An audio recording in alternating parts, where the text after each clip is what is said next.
আল্লাহ সুবহানাহু ওয়া তাআলা আমাদেরকে তার ঘরে আসার বসার সুযোগ করে দিয়েছেন, সুস্থ রেখেছেন, সাবলীল রেখেছেন, চিত্ত মেধা শরীর মনন মানসিকতা সবকিছু স্বাভাবিক রেখেছেন। এগুলো কে রেখেছেন ভাই? আল্লাহ। তাহলে বিনীত চিত্তে সেভাবে শুকরিয়া আদায় করে বলি আলহামদুলিল্লাহ। প্রিয় ভাই, যে মুহূর্তে আমরা এখানে বসে কথা বলছি, কথা শুনছি এবং আল্লাহর ঘরে আসতে পেরেছি, সেই মুহূর্তে আমাদের পরিচিত অপরিচিত জানা অজানা কত মানুষ কত সমস্যার ভিতর আছে, কত কষ্টের মধ্যে আছে। তো আল্লাহ সুবহানাহু ওয়া তাআলা আমাদেরকে সেগুলো থেকে ফারেক রেখেছেন। এই জন্য কি আমরা খুশি না বেশি? খুশি। কম না বেশি? বেশি। তাহলে কি বান্দার জিহ্বা থেকে, বান্দার চিন্তা চেতনা থেকে, বান্দার ফিকির থেকে, আল্লাহর স্মরণ থেকে গাফেল হওয়ার কোনো সুযোগ আছে? তাই আবারও বলি আলহামদুলিল্লাহ। সবাই আমার সঙ্গে বলি আউযু বিল্লাহি মিনাশ শাইতানির রাজীম। আউযু বিল্লাহি মিনাশ শাইতানির রাজীম। বিসমিল্লাহির রহমানির রহিম। ألف لام ميم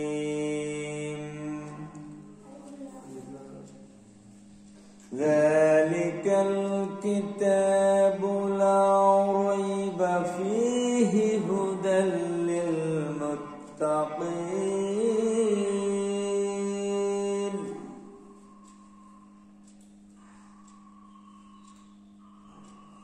الذين يؤمنون بالغيب ويقيمون الصلاة ومما رزقناهم ينفقون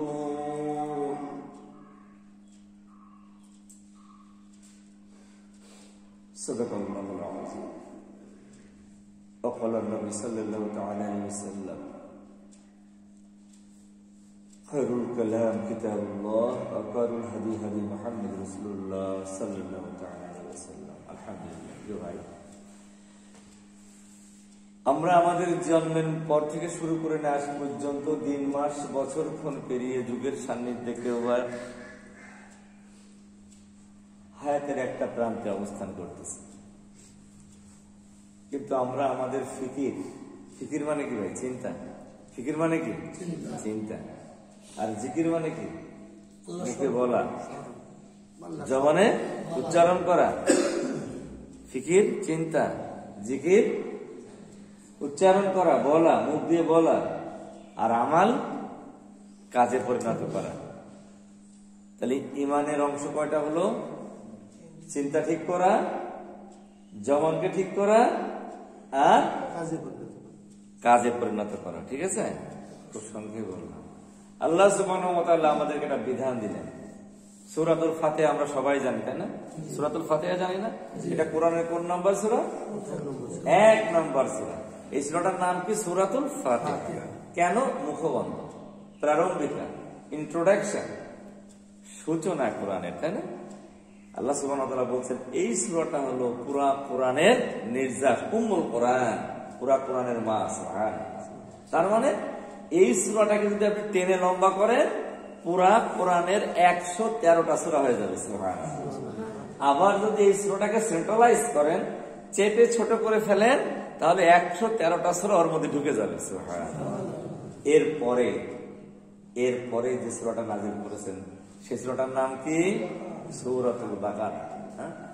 গরু মার্কা সূরা, তাই তো? বা গাভী।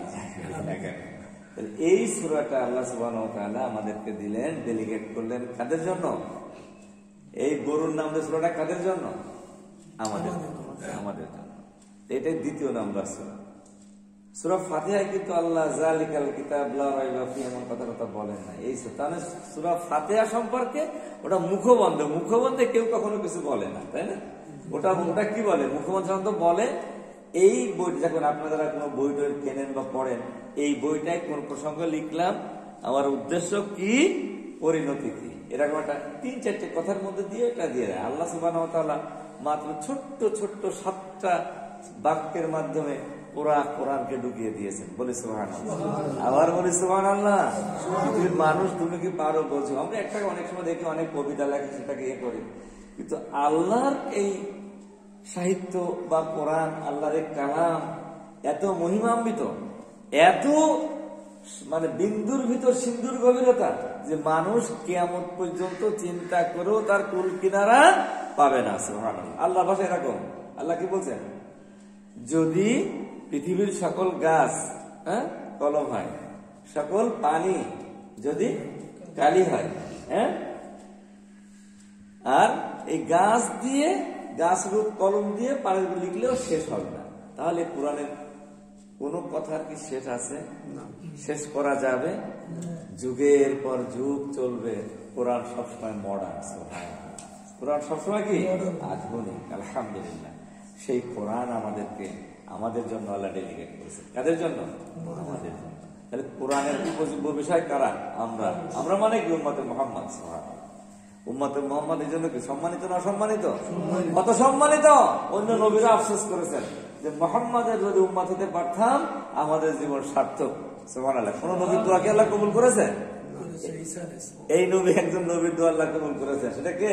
ঈসা আলাইহিস সালাম। উনি আসবেন, মুহাম্মাদের নবী, মুহাম্মদ সাল্লাল্লাহু আলাইহি ওয়াসাল্লাম উম্মত হবেন এবং তিনি কিছুদিন নেতৃত্ব দেবেন। আলহামদুলিল্লাহ। যাই না শেষ পর্যন্ত আমরা পাবো কিনা, আল্লাহু আ'লাম। হাজিরিন, আমি যে ছোট্ট একটু আয়াত পড়েছি আপনাদের সামনে, বিশাল এক কিতাব, দেখতে খুব ছোট্ট। এই কিতাবটাকে আমাদের দিল আল্লাহ কি জন্য? দূরে দূরে পড়বার জন্য। পড়লে নেকি হয়? পড়লে কি নেকি হয়? নেকির জন্য দিল না জীবন গঠনের জন্য দিল? তাহলে জীবন গঠন দিয়ে থাকে যে কোরআনের আলোকে আমার চিন্তা কি আছে? ফিকির মানে কি? চিন্তা। আল্লাহ পাক নিজে তোমাকে আছে, চিন্তা ভাবনা করবে এটাকে। ওয়ায়াসসারনাল কুরআনা লিযিকরি ওয়ায়াসসারনাল কুরআনা লিযিকরি ফাআম্মিল মুদ্দাকির। আমি কোরআনকে এত সহজ করে তোমাদের সামনে উপস্থাপন করেছি, তোমাদের চিন্তাশীল কেউ নেই। লাআল্লাকুম ইয়াতাফাক্কারুন, এটাকে নিয়ে একটু চিন্তা ভাবনা করবে, গবেষণা করবে, কেউ নেই। গবেষণার লোক আছে বলে আলহামদুলিল্লাহ, আছে না? আছে। অনেকে গবেষণা করে আমাদের সামনে প্রেজেন্ট করেছেন, আমরা ওটা পড়ছি, পড়ে জ্ঞান নিচ্ছি, নিজের জীবন আচরণ পাল্টাচ্ছি। এই চিন্তাটা যদি সঠিক না হয়, এই চিন্তাটা যদি সুসামঞ্জস্য না হয়, তাহলে আপনার আমার গন্তব্য ঠিক হবে? ঠিক থাকবে? তাহলে চিন্তা করতে হবে কি? চিন্তা করতে হবে কি সঠিক? আর সঠিক চিন্তাটা কোত্থেকে আসবে? প্রিয় ভাই, আমি সেদিকে আসলে অবতারণা। সঠিক সঠিক চিন্তা আমি কোথায় পাবো? কার কাছে পাবো? আমি তো কোরআন ভালো বুঝি না, পড়তেও পারি না, কিন্তু আমাকে ন্যূনতম জ্ঞান তো থাকতে হবে। একটা বাচ্চার জ্ঞান নাই বলে সে ফল বাদ দিয়ে আগুনে হাত দেয়। একটা বাচ্চার জ্ঞান নাই বলে পানিতে কিছু ভেসে গেলে ধরতে যায়, তাই না? কারণটা কি? ও পানিতে ডুবে যাবে, সেন্সর হয়নি তখন। আগুন ধরলেও পুড়ে যাবে, সেন্স হয়নি। কিন্তু মানুষ, আমরা যারা বয়প্রাপ্ত, আমাদের চিন্তা ভাবনা তাই হবে। তাহলে যদি আমরা কোরআনের কাছে এমনটিও থাকি ওই শিশুর মতন, তাহলে আমরা আর যাই হোক সফল কাম হতে পারবো না। আমাদের চিন্তার জায়গাটা শুদ্ধ করতে হবে। কিভাবে কিভাবে করবো? প্রশ্ন জাগে না? গতদিন আমাকে প্রশ্ন করেছেন সারথীর মোড়ে, ভাই আমি কোন দিকে যাবো? আলেম ওলামার সাথে যাব, না ওই এতাদ গ্রুপের সাথে যাব, না পিলমা শেখের খানকায় যাব, না আটরশি যাব, না চিটাগাং ওই যে কি একটা জায়গা বললো ওখানে যাব, না ইসলামী আন্দোলনে যাব, না চরমোনায় যাব?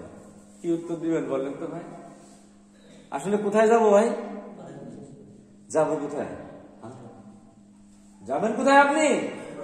যাই বলেন না কেন, চিন্তা যদি ঠিক না করেন, খোদার কসম করে বলি যে আমাদেরকে ওয়াল্লাহি ওয়াল্লাহি যে আমাদেরকে কিন্তু ভ্রান্ত হয়ে ঘুরতে হবে। তাই চিন্তার জায়গাটা ঠিক করতে হবে। আপনাকে কাউকে না কাউকে তাকলিদ করতেই হবে। উই আর মুকাল্লিদ, অনুসরণ অনুকরণ করতেই হবে। যেমন আমরা বলি ইমাম আবু হানিফা রাহিমাহুল্লাহ, ইমাম শাফিঈ রাহিমাহুল্লাহ, ইমাম মালিক রাহিমাহুল্লাহ, আহমদ ইবনে হাম্বল রাহিমাহুল্লাহ, আপনারা যে কোনো একটা ইমামকে যদি অনুসরণ করেন, আপনার দিন থাকবে, ইমান থাকবে, আপনি আল্লাহর ওলি হতে পারবেন ইনশাআল্লাহ। কারণ মৌলিক ইবাদতে কারোর সাথে কোথাও কোনো পার্থক্য নেই, খুঁজে পাওয়া যায় না। আমি অনেক সময় আপনাদেরকে রেফারেন্স গুলো আমি দিয়েছি যে কিভাবে দেখেন একজন একজনকে সম্মান করে কিভাবে, কিন্তু আজকে আমরা সেটা ভুলে গেছি। প্রিয় ভাই, আমরা যদি চিন্তার জায়গাটা ঠিক না করি আর কবে করব? দোষ দিয়ে পার পাওয়া যাবে? একটু চিন্তা করে দেখেন তো। ধরেন আমরা এখন মারা গেলাম, যে কেউ মারা গেলাম, মারা যাওয়ার পরে আমার জায়গাটা কবরে। এই কবরে আমার ডাইনে বামে সামনে পিছনে যাদের কথায় ছুটেছি নেচেছি অনেক কিছুই করেছি, যারা আমার সাথী ছিল, আসলে কি তাকায় দেখে তো কেউ আছে কিনা? আমার সাথী হলো এখন আমার কোরআন আর আমার সুন্নাহ। আমার সাথী কি ভাই? কোরআন আর সুন্নাহ। কোরআন আর সুন্নাহ, এই কোরআন আর সুন্নাহ আমার সাথী। কোরআন সুন্নাহ যার কাছে যেখানে যতটুকু পাবো ওটুকু লুফে নেব, আর যেটুকু পাবো না দোয়া করবো, আল্লাহ আমার কাছে মনে হয়েছে এটা কোরআন সুন্নাহ অনুযায়ী নয়, আমি জানি না, তবে যেটুখানি আমি বুঝেছি মানছি, আলহামদুলিল্লাহ। কাউকে কোন রকম কটাক্ষ হিংসা ঘৃণা করা যাবে না। আগে হতে হবে আপনার ইয়া আইয়ুহার রাসূল, হে আমার নবী, হে আমার বার্তা বাহক, হে আমার প্রেরিত পয়গম্বর, বাল্লিগ, তাবলীগ করো, দাওয়াত দাও। মা উনজিলা, যেটা আমি নাযিল করেছি। ভাই আল্লাহ কি নাযিল করেছেন বলেন? মা উনজিলা মির রাব্বিক, মা উনজিলা ইলাইকা, তোমার কাছে, মির রাব্বিক, রব হিসেবে আমার রবের পক্ষ থেকে নাযিল করা হয়েছে। লিমা ফাআলতা, যদি তুমি এটা না করো তাহলে কি তুমি রিসালাতের দায়িত্ব পালন করলে। নবীকে আল্লাহ বলেছেন। কথা হবে কার থেকে? কোরআন থেকে হতে হবে ভাই। যত কথা কেউ বলুক না কোনো কিতাব নাম যায় না, সেই কিতাবের নাম কি? জালিকাল কিতাব, হাযাল কিতাব, উলাইকাল হাযিহিল কিতাব, জালিকাল কিতাব। জালিকাল কিতাব মানে ওই কিতাব, ওই কিতাব মানে আরশে আজিমে আল্লাহ যে কোরআন মাজিদ সংরক্ষণ করেছে ওই জায়গার কথা বলে ওই কিতাব। ওই কিতাব মানে জিবরাইল মারফত আবার ফিরে এসেছে এই কিতাব। এই কিতাব মানে কি? যেটা আমরা এখন পড়ছি সূরা ফাতিহা থেকে নাস পর্যন্ত। ঠিক আছে রে ভাই? তাহলে এই কিতাব, এই জালিকাল কিতাব, এই কিতাবই তোমাকে বলছে, কোন ধরনের সন্দেহ নাই। আছে কি ভাই? আছে। সন্দেহ করা যায় এমন কিছু আছে? আপনারা মরিস বুকাইলের নাম শুনেছেন? এই লোকটা কোন একটা কনফারেন্সে আসছিল আমেরিকাতে।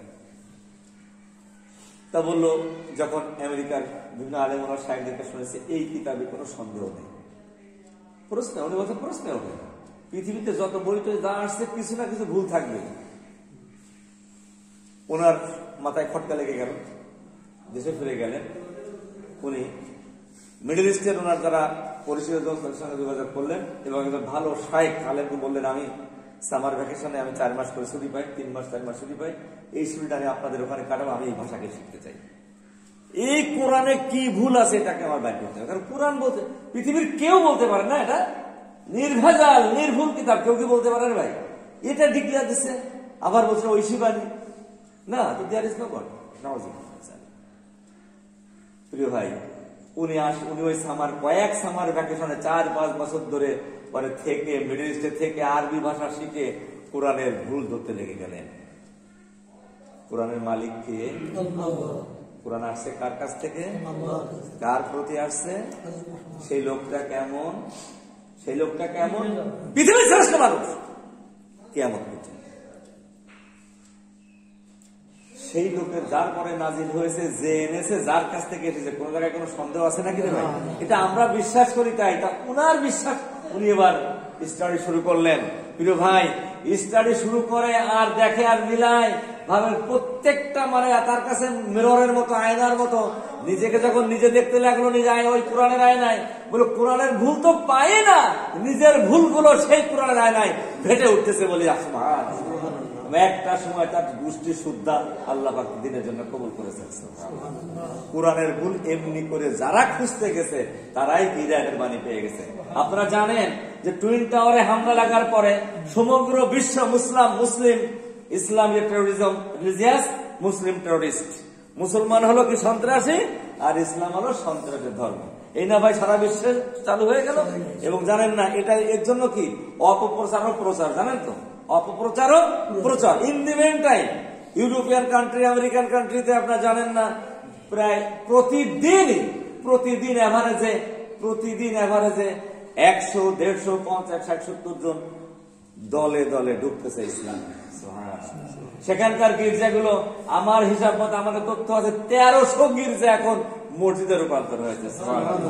আমার এক স্যার এবং আমার এক বন্ধু ওখানে দুজনের কাছে শোনা।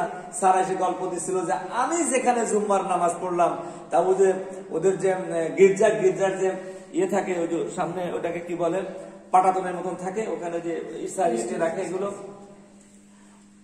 সব ওগুলো আছে, শুধু ওখানে একটু কারিকুলাম করে ছোট্ট একটু ইয়ে করে নিয়েছে, একটা মেহরাবের মতো জায়গা করে নিয়েছে, নিয়ে সেখানে নামাজ পড়াচ্ছে। এবং এটা মুসলমানরা কিনে নিয়েছে, কারণ গির্জায় আর কেউ যাচ্ছে না। তাহলে এই অপপ্রচার কিভাবে প্রচার হয়েছে, খুঁজতে গিয়েছে যুবকেরা। সাধারণত যুবকরা হয় বেশি সত্যান্বেষী, তারা কিন্তু এতটা ক্রপ্টেড হয় না নিজেদের জীবনের প্রথম দিকে, ক্রপ্টেড হয় পরবর্তীতে। যে এই যুবক দলে দলে, আর বিশেষ করে মহিলা, 100 জন যদি কনভার্ট বা ডাইভার্ট ইসলাম গ্রহণ করছে, তার 70% হলো মহিলা। কারণ ইসলামে দিয়েছে নারীর মুক্তি, ইসলামে দিয়েছে নারীর অগ্রযাত্রা, নারীর সম্মান, এবং নারীকে বসিয়েছে আল্লাহর শ্রেষ্ঠ, মানে মানুষের শ্রেষ্ঠ আসনে আগে আমার নারীকে বসিয়েছে। এবং নারীরাই বেশি হচ্ছে। জানেন, অনেক গায়ক গায়িকা, অনেক নায়ক নায়িকা, যাদেরকে আমরা কি বলি, সেলিব্রিটি বলি, এই সেলিব্রিটি গুলো অনেক ইসলামিক। ইভেন কি আপনারা মাইকেল জ্যাকসনের নাম শুনেছেন? তার লেটেস্ট যে গানটা যদি আপনারা শুনে থাকেন, যে সেই গানটা শুনলে আল্লাহ রহমান আল্লাহ রাহিম এই নাম দিয়ে মোহাম্মদ সাল্লাল্লাহু আলাইহি ওয়াসাল্লাম নিয়ে যে গানটা গেয়েছেন, ইংরেজিতে গেয়েছেন, কিন্তু কোরআনের আয়াত দিয়ে দিয়ে এই গানটা দারুণ ভাবে ভাইরাল হয়েছিল। এবং সে পরে তার কিন্তু কেউ যদিও খ্রিস্টান এরিয়াতে তার দাফন হয়েছে, তবে অনেকে তার গায়েবী জানাজা পড়েছে, কারণ তার চিন্তা চেতনার কারণে। মানুষ তো আর এই যে বললাম ফিকির, কি বলেছি, ফিকির, এই চিন্তা চেতনার কারণে আপনি মুমিন অথবা আপনি মুনাফিক অথবা আপনি মুশরিক। চিন্তাটাকে ঠিক করতে হবে। কিভাবে ঠিক করবেন আজকে আমরা উদার হতে পারি না। কঠিন একটা ব্যাপার। আমাদের দেশে যে শিক্ষা ব্যবস্থা রয়েছে, আমরা কেউ কাউকে সম্মান করি না। দেখছেন আপনারা এখন মাদ্রাসা শিক্ষায় কয়েক বছর ধরে কিছু কিছু সন্তানেরা, আমাদের সন্তানেরা, তারা খুব স্মরণাল রেজাল্ট করছে, স্মরণকালে রেজাল্ট করছে। বিশেষ করে ঢাকা বিশ্ববিদ্যালয় কয়েনি, এবার মেডিকেলে, এবারে বিসিএস এ, এবার 21টি বিশ্ববিদ্যালয়, প্রযুক্তি বিশ্ববিদ্যালয় গুচ্ছে। সর্বোপরি ঢাকা বিশ্ববিদ্যালয়ের 7টা বিশ্ববিদ্যালয়, ঢাকা বিশ্ববিদ্যালয়ের অধীনে 7টা কলেজে, সব জায়গায় মাদ্রাসা ছেলেপেলে ফার্স্ট হয়েছে, আলহামদুলিল্লাহ। এই গুড সাইন এটা। যেমন একজন বেয়াদব বলবো নাকি বাপ বয়সী লোক, আল্লাহ তাকে হেদায়েত দিক অথবা হালাক করুন বলে আমি, ইনি বলছেন ঢাকা বিশ্ববিদ্যালয় এখন উচ্চ মাদ্রাসায়, আপনারা দেখছেন ভাই, ফেসবুক মিডিয়া দেখছেন, আপনারা পত্রিকাতে হয়েছে, উচ্চ মাদ্রাসায় পরিণত হয়েছে। ওনার নামই একজন মুসলমান নাম, ওনার নামে আগে ডক্টর আছে। ভাই, এই জন্য আমি বলি, শিক্ষা যদি হয় জাতির মেরুদণ্ড, তাহলে আমি বলবো ধর্মীয় নৈতিক শিক্ষা শিক্ষার মেরুদণ্ড, ঠিক কিনা? শিক্ষা যদি হয় জাতির মেরুদণ্ড, আর ওর সঙ্গে যদি কোরআন সুন্নাহর শিক্ষা না থাকে, উনি আর যাই হোক মূর্খ পণ্ডিত, শিক্ষিত হতে পারেন না। তাই আমি বলি, আজকে আমি বলতে এটা মানে আমার মনে হয় যে ধর্মীয় বা নৈতিক শিক্ষা হলো শিক্ষার মেরুদণ্ড। তাই যদি না হয়, তো আজকে আমাদের সমাজকে, আমাদের রাষ্ট্রকে, আমাদের দেশকে নিঃশেষ করতেছে কোন অশিক্ষিত মূর্খ লোকেরা না, সব কারা? তার মানে সুশিক্ষা নেই, নৈতিক শিক্ষা, ধর্মীয় শিক্ষা বিবর্জিত কারণে আজকে অবস্থা। কিন্তু আমরা পিছনে ফিরে যাই, ডক্টর মোহাম্মদ শহীদুল্লাহ, শেরে বাংলা ফজলুল হক, হাজী শরীয়তুল্লাহ, হয়েছে সোহরাওয়ার্দী, সবাই কিন্তু হাই মাদ্রাসার ছাত্র। কারণ জীবনের শুরুতে ভাই, জীবনের শুরুতে কোরআনের স্পিড থাকার কারণে, ওই যে 5, 7, 10, 20 বছর 15, 10 বছর পড়েছে মাধ্যমিক পর্যায়ে, এই কোরআনের স্পিড হৃদয় থেকে মুছে যায় নাই। তাই মানুষ যৌবনকাল পর্যন্ত সত্যান্বেষী থাকে, এর পরবর্তী জীবনে প্রফিট হয়, কারণ সে জীবনে স্বপ্ন দেখে, গাড়ি বাড়ি নারী, অনেক স্বপ্ন দেখে। এই বাস্তবায়ন করার কারণে, প্রতিযোগিতা করার কারণে সে পথভ্রষ্ট হয়। কিন্তু নৈতিক শিক্ষা যদি থাকে, ধর্মীয় শিক্ষা যদি থাকে, তার জবাবদিহিতার ভয় থাকে যে কাল কিয়ামতে আমাকে আল্লাহর কাঠগড়ায় দাঁড়াতে হবে। এই অনুভূতি মানুষকে ভালো রাখে। কিন্তু প্রিয় ভাই, আজকে কি বলবো, আজকে দেখেন, আপনারাও নিজেরা দেখছেন যে আপনাদের পরিবারে, আপনাদের প্রতিবেশে, আপনাদের যে ছেলেটা মাদ্রাসায় পড়ে অথবা কোরআন সুন্নাহ নিয়ে থাকে, ও বেশি আদর্শবান না ওর অন্যান্য যে ভাইগুলো আছে তারা বেশি আদর্শবান? দেখেন না, সবকিছু মিলাই দেখবেন। আমরা যারা, আমি আমার ছেলে মেয়েকে বলি, একজন এক রুমে থাকো, আর আমরা এক রুমে 21 জন লেখাপড়া করেছি মাদ্রাসা, আলহামদুলিল্লাহ আল্লাহ সুযোগ দিয়েছেন ওই পরিবেশে থাকবার। বিশ্ববিদ্যালয়ের মোট 60 সাবজেক্টে মাস্টার্সের, তা তো চাকরি করি বাংলায়, যেহেতু বিশ্ববিদ্যালয় লেভেলে পড়াশোনা করার কারণে ও পরিবেশও দেখেছি, মাদ্রাসা দেখেছি, হেফজখানা দেখেছি। তা সব জায়গার অভিজ্ঞতাটা আল্লাহ গোলামকে দান করার কারণে আমি পার্থক্যটা ভালো বুঝি। তো যাই বলি, একটা ছেলের গায়ে একটা ছেলে শুয়ে থাকে, রাতে ছোট্ট একটা আলো জ্বালে না, এক গায়ে পায়ে লাগে, যখন ঠেলে ঠেলে যায়, কেউ কাকে কি কষ্ট লাগে, ভাই মনে কিছু করিস না। এক রুমের মধ্যে 15-20 জন ঘুমায়, এখনো ঘুমাচ্ছে। এই দেখেন, এই ছেলেমেয়েরা বসে আছে, জিজ্ঞেস করেন তো একটা রুমে থাকে না, অনেক কষ্ট করে লেখাপড়া করে। ভাই, আজকে হয়তো সময় পাল্টাইছে, দিন পাল্টাইছে, অনেক পয়সা করে খরচ করে অনেক ভালো ভালো প্রতিষ্ঠান তৈরি হয়েছে, সেখানে আমাদের সন্তানেরা পড়ছে, তারা এনলাইটিং করছে সমাজ এবং রাষ্ট্রকে। এবং সেই সব ছেলেপেলে এবারও আমিনিয়া থেকে একজন মেডিকেল চান্স পাইছে, গত বছর 2 জন চান্স পেয়েছিল। প্রিয় ভাই, ঢাকা বিশ্ববিদ্যালয়ের রেজাল্ট এই চলতেছে প্রায় 10 বছর। খরানিতে মাদ্রাসা ছেলে পাস সেকেন্ড, 2টো ছেলে ইংরেজিতে পাস করেন, 2টো ছেলে মাদ্রাসার গত 2 বছর আগে। তাই এগুলো কি একটা গুড সাইন? এইসব ছেলেপেলে ইনশাল্লাহ আশা করা যায় পরবর্তী বিসিএস সহ বিভিন্ন বড় বড় জায়গায় দেশ বিদেশে সুনাম অর্জন করবে ইনশাআল্লাহ, ঠিক কিনা?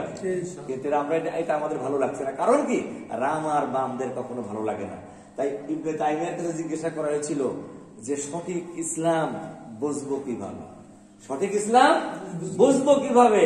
বলে বুঝবেন, সঠিক ইসলাম বুঝবেন তারা পালন করে যে সমস্ত যুগের মানে কালের বিবর্তন বা সমসাময়িক কালে যে সমস্ত সন্তানেরা যারা এমন দিন অবলম্বন করে শিক্ষাকে খুঁজে নিতে চায়, নিজেকে গড়তে চায়, সমাজের 3 শ্রেণীর লোক তাদের বিরুদ্ধে দাঁড়িয়ে যায়। কওমি মাদ্রাসার বিরুদ্ধে একদিন তেমন কোনো কথাবার্তা ছিল না, শুরু হয়েছে না? কারণ কি, ওরা সনদ পাবে, ওরাও এক সময় প্রতিযোগিতায় যাবে। এটা ভালো লাগবে না অনেকের।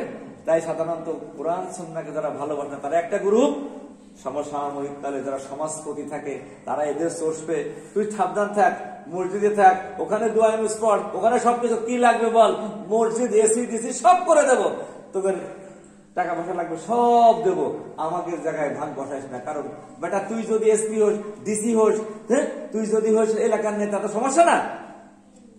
কি মনে হয় আপনাদের? সমস্যা না? কারণ তুই তো কোরআন সুন্নাহর কাজ করবি। এটা ভালো লাগবে না। যদি যাদের কারণে ভালো লাগে না, আর যাদের বুঝবেন তারাই সঠিক দিনের পরে সঠিক দিন। ইবনে তাইমিয়া নাম শুনেছেন না? আমি যদি মিথ্যা বলি ওনার বইটা পড়ে দিই। আজকে আমাদের মাদ্রাসার ছেলে মেয়েরা যাচ্ছে খুব ভালো ভালো জায়গায়, আমাদের ভালো লাগছে না কেন?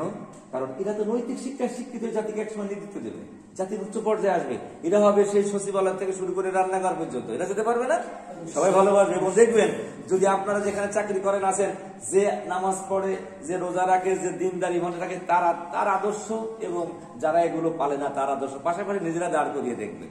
আর যে আল্লাহকে সেজদা করে, প্রিয় ভাই, ওই সেজদা কেন? আমরা তো আর্টিফিশিয়াল সেজদা করি, প্রকৃত আল্লাহকে সেজদা করে মরিব বলে যে আমার মহান প্রভু আল্লাহ কপাল যাকে ঠেকায়, এ কখনো, আর যাই হোক, কখনো এ 2 নাম্বারই, কখনো খুব বাজিটা করতে পারে না। আল্লাহকে গ্যারান্টি দিয়েছে, আসসালাতু তানহা আনিল ফাহশাই ওয়াল মুনকার। আমাকে যে সেজদা করেছে মনে প্রাণে, আমার গোলামি যে করে, সে সব করতে পারে না। আর যদি পারে, ও আমার গোলামি করে না, যে কোনো একটা। যদি ওইগুলো করে, আমার গোলামি করে না। আর যদি আমার গোলামি করে, ওইগুলো করতে পারে না। কথাটা কার ভাই? আমার আল্লাহ। তা আমরা চাচ্ছি আমরা আমাদের সন্তানদেরকে মাদ্রাসায় পড়াবো। ভাই 3 পর্যন্ত পড়ান, এখন নুরানি কায়দা 3 পর্যন্ত পড়ান, 4 পর্যন্ত পড়ান। আপনার ছেলে ডাক্তার হবে ইনশাআল্লাহ, ইঞ্জিনিয়ার হবে, ও বিমানে উঠবে, ও সুপারসনিক কনকর্ড চালাবে। আমি বিশ্বাস করি যে কটা ছেলে পেলে মাদ্রাসার brilliant world over the world আলোকিত করেছে, তারা দেখেন হাফেজও আছে অনেক, আলহামদুলিল্লাহ। তা আমি বলি যে আমি একটা প্রতিষ্ঠান করেছি, আমার যে ক্লাস 3 পর্যন্ত পড়বে আমার মাদ্রাসা, 3 পরে 5 পর্যন্ত, আমি 3 পর্যন্ত পড়লো, 5 পর্যন্ত পড়া হয়ে যাবে। শুধু ইংরেজি অঙ্ক বাংলা ঠিকই যাবো, ওই 3 বছরে হাফেজ। এবার ওই 3 বছরে হাফেজ হওয়ার পরে এবার 6 থেকে দিয়ে দেবো জেলা স্কুল, বড় বড় দাওয়াত পাবলিক সব জায়গায় যাবে। আমার টার্গেট এই ছেলে হবে, এই ছেলে হবে ডিসি, এই ছেলে হবে এসপি, এই ছেলে হবে এমপি, এই ছেলে হবে দেশের কন্ডাক্টর। এলো টার্গেট, এটা হলো ফিকির। আপনি আপনাকে নিয়ে ভাবলে হবে না, আমি খালি খাবো দাবো পারবো, দুনিয়া থেকে চলে যাবো না। আপনি আপনার জন্য তৈরি হননি। আপনি প্রথমে নিজের জন্য, এরপরে আপনি আপনার পরিবারের জন্য, এরপরে আপনার দক্ষতা, যোগ্যতা, মেধা অনুযায়ী আপনি সমাজের জন্য, আপনি রাষ্ট্রের জন্য, আপনি বিশ্বের জন্য, আপনি আল্লাহর নিয়ামত। আমার আল্লাহ আপনাকে প্রশ্ন করবে, আমার আল্লাহ আপনাকে জিজ্ঞেস করবে তোমার নিয়ামতটা কি কাজে লাগিয়েছো, তোমার দক্ষতা, তোমার যোগ্যতা, তোমার কন্ট্রোভার্সি, তোমার পরস্পর সঙ্গে যোগাযোগ, সব প্রত্যেকটা মানুষের কোনো না কোনো কোয়ালিটি আছে। এই কোয়ালিটি সম্পর্কে আপনাকে জিজ্ঞাসা করা হবে। তোমার পদমর্যাদা, তোমার অবস্থান, তুমি যেখানে আছো সেখানে। আমার রাসূল বলছেন কুল্লুকুম রাঈন ওয়া মাসউলুন আন রুইয়াত, তোমরা সকলে দায়িত্বশীলতা সম্পর্কে প্রশ্ন সম্মুখীন হবে। আল্লাহ আমাদের কবুল করুন বলে আমিন। আমরা চাই না নিজে কোরআন শিখবো, সন্তানের দুনিয়া নিজেরা শিখতে পারি না, এখন থেকে কোরআন শেখা শুরু করবো। ভাই মাতৃভাষায় পাওয়া যাচ্ছে, 2-4টা সূরা মুখস্থ করেছি, নামাজের সূরাগুলো পড়ে অর্থ শিখবো। অর্থ শিখে আমি রুকু, সেজদা, তাসবিহ কোথায় কি বলি, এগুলো অর্থ বুঝে বুঝে পড়বো, দেখবেন চোখ দিয়ে পানি আসবে। আমরা খালি মোনাজাতে কাঁদি, বাঙালি ভারতের লোক, আমাদের লোক মোনাজাতে কাঁদে, কারণ বাংলায় বলে বসে। আর সৌদি আরব সব বিভিন্ন জায়গায় লোক নামাজে কাঁদে, কারণ আল্লাহর সাথে কথা হয়। নামাজে কার সাথে কথা বলে? আল্লাহর সাথে কথা বলে, বোঝে আর চোখ দিয়ে খালি পানি আসে। দেখবেন আপনারা সুদাইসির নামাজ দেখবেন, আর রহমান সুরাইমের নামাজ দেখবেন, এগুলো দেখবেন মিডিয়ার কল্যাণে আমরা বাড়ি ঘরে দেখতে পাচ্ছি। তার মানে কি আমরা সালাতে যা পড়ি মজা পেতাম, সালাতে যদি মজা পেতাম তাহলে নামাজ পড়ে আমার কপালে দাগ হয়। আর আমি বলি টাকা কম দিলে হবে না, নাকি ভাই? আছে না এটা? বাংলাদেশ একটা উত্তম ক্ষেত্র হয়ে গেছে। ঘুষ, সুদ, সুদ, ঘুষ, নেশাকি এবং প্রতারণার সবচেয়ে উর্বর জায়গা হয়ে গেছে। অবশ্যই আপনাদের জাগতে হবে। তাই যদি নজরুলের ভাষায় বলি, আমরা যদি না জাগি মা কেমনে সকাল হবে, তোমার ছেলে উঠলে মা গোড়াইতে হবে। তবে আমরা যদি জাগি তাহলে সমাজ থেকে এগুলো দূর হবে। কোরআন এসেছে আমাদেরকে জাগাতে, কোরআন এসেছে ঘুম ভাঙাতে, কোরআন এসেছে জান্নাতের পথ দেখাতে, বলে দিয়েছে সামনে। কোরআন কাউকে বাধ্য করেনি, বাধ্য করবে একটা পর্যায়ে। তাই মাক্কি সূরাগুলো সব মিষ্টি মিষ্টি, নাকি? তাসকিয়া নফস আর মাদানী সূরাগুলো সকল কেসাস, কেতাল, জিহাদ, আইন প্রয়োগ সব মাদানী। রাসূলকে ক্ষমতা দিলেন, রাসূল হলেন রাষ্ট্রনায়ক, এবার সকল প্রবিধান দিলেন। পড়বেন, এটা দেখবেন আমি মিথ্যা বলছি কিনা। মাদানী সূরা, মাক্কি সূরাগুলো সব হচ্ছে আত্মগঠন, মানুষকে জাহান্নামের ভয়, জান্নাতের সুসংবাদ। আর মাদানী সূরাগুলো হচ্ছে আপনাকে ভালো হতে হবে, সুদ, ঘুষ, জিনা, ব্যভিচার, দিয়ত, রেয়ত এবং হাদ, হদ, কেতাল, কেসাস, সব হলো মাদানী জিন্দেগিতে। কারণটা কি? আল্লাহ রাসূল তখন এরপরে খিলাফায়ে জিন্দেগি, এই সব জায়গায় এগুলো প্রুভ হয়েছে। আর প্রুভ করার সুযোগ সাধারণত সামনে আসে। কিন্তু ভাই সংক্ষেপে যে কথাগুলো বলেছি, আল্লাহ সর্বপ্রথম আমাকে আমল করার তৌফিক দান করুন। আল্লাহ যাদের উদ্দেশ্যে কথাগুলো বলেছি, সকলের চিন্তা চেতনায় আপনি আপনার কোরআনের যে ফিকির, এই ফিকিরটা আপনি আপনার উম্মতের, আপনি আপনার বান্দাদের চিন্তায় ঢুকিয়ে দিন বলে আমি। খাস করে আল্লাহ এখানে যারা বসে আছে আমার ভাইরা, কার কি মনে দিচ্ছে আমি তো জানি না, তুমি তো জানো আল্লাহ, তুমি তো সেই আল্লাহ, তুমি তোমার মতো লাইসা কামিসলিহি শাইউন, তোমার মতো কেউ নাই আল্লাহ, তুমি তোমার মতো মাবুদ। তাই তুমি তোমার আরশে আজিমের মধ্যে তুমি দেখতে পাচ্ছ এই মসজিদে যারা বসে আছে তাদের হৃদয়ে কি কার কি আছে। আমি শুধু এতটুকু বলি মামুন, তাদের হৃদয়ের সকল সাইয়াদকে আপনি দূর করে দিন, হাসানাত দিয়ে পরিবর্তন করে দিন, রোগ শোক থেকে ছাপায় কামেলা নাজেলা আজেলা কুল্লিয়া দান করুন। সর্বোপরি তাদের যারা সন্তানের বাবা আছে তাদের সন্তান স্ত্রীদেরকে চোখের শান্তি বানিয়ে দিন। আর যারা সন্তান আছে বাবা মার খেদমত করে এবং আল্লাহর অনুগত হয়ে আপনার জান্নাতের জন্য আপনি কবুল করুন। আজকের যুবক আগামী দিনের ভবিষ্যৎ মাবুদ, এই যুবকদেরকে আপনার দিনের জন্য কবুল করুন। খাস করে আমার কোন অসুস্থ দোয়া চেয়েছেন মাবুদ, অসুস্থ মানুষের দোয়া আপনি কবুল করেন। আপনার কোনো কিছু মুমিনের জন্য বৃথা না। মুমিনের হতাশা থাকলে ইমান থাকে না, ইমান থাকলে হতাশা থাকে না মাবুদ। তাই ভাইকে বলি, যিনি অসুস্থ আছেন আপনি সেজদায় যাবেন, আল্লাহকে নফল নামাজ পড়বেন, সালাতুল হাজাত পড়বেন, লম্বা করে সেজদা দিয়ে আপনার রবকে বলবেন, হে আমার রব, আমি তোমার গোলাম, এই মাথাটা মোটা করেছি তোমার কাছে, তুমি আমাকে সাফায়ে কামেলা দান করো, তুমি আমাকে মাফ করে দাও, আমাকে সুস্থ জীবন দান করো। সুস্থ জীবন হচ্ছে সর্বশ্রেষ্ঠ রিজিক এবং সর্বশ্রেষ্ঠ নিয়ামত বলি আলহামদুলিল্লাহ। আল্লাহ আমাদের সকলকে ক্ষমা করুন, আমাদের আব্বা আমাদেরকে ক্ষমা করুন। তাদের জন্য বলছি রব্বির হামহুমা কামা রাব্বায়ানি সগীরা। সুবহান রাব্বিকা রাব্বিল ইজ্জাতি আম্মা ইয়াসিফুন ওয়া সালামুন আলাল মুরসালিন আলহামদুলিল্লাহি রাব্বিল আলামিন। সুবহানাকাল্লাহুম্মা আস্তাগফিরুকা ওয়া আশহাদু আল্লা ইলাহা ইল্লা আনতা আস্তাগফিরুকা ওয়া আতুবু ইলাইক।